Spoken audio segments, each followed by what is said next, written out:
morning everyone, I am Sweetie and today I am here to discuss a theorem Gauss Elimination method for solving system of linear equation.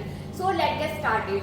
So let a11x plus a12y plus a13z equal to b1, a21x plus a22y plus a23z equal to b2, a31x plus a32y plus a33z equal to b3 be the given system of linear equation. Now we convert the given system of linear equation into its equivalent matrix form. So first we make 0 of a21 and a31.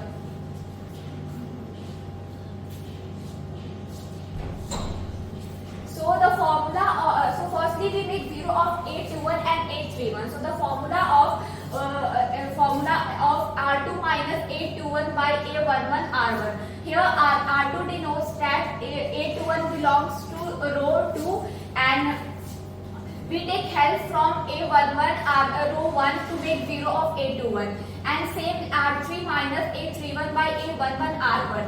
So after solving this equation we see that a21 and a31 becomes 0. So now we make 0 of a32 dash. So the formula is R3 minus a32 dash by a22 dash R2.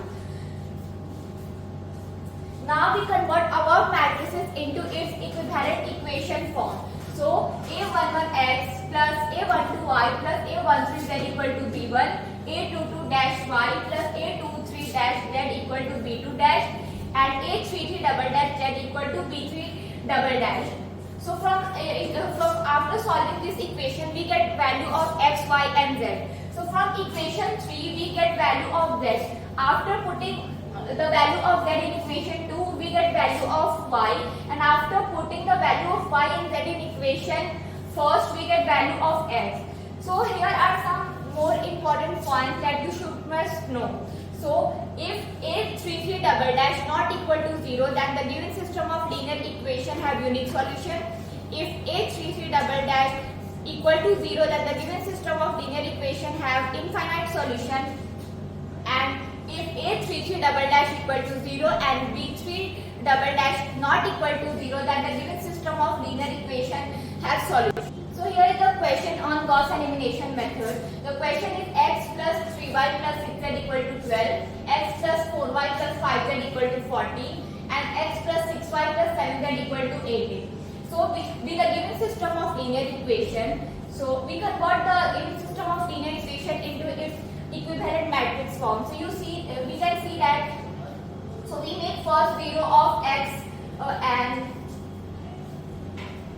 we make 0 of 1 and 1. So we convert the above matrix into its upper triangular matrix by using row column transformation. So the formula is R2 minus 1 by 1 R1 and R3 minus 1 by 1 R1. So you see that here 0 and 0 become, here 1 becomes 0. So we make the element row 3 to become 0. So the formula is R3 minus 3 by 1 R2. So after solving this, we convert the above matrix into its equivalent equation form. So now x plus 3y plus 6z equal to 12, y minus z equal to 2 and 4z equal to 0. So from equation first we get 4z equal to 0. So we get the value of z equal to 0. Then put the z equal to 0 in equation second, we get the y equal to 2 and put y and z in equation first, we get the value of x as 6. That's all from my side. Thank you.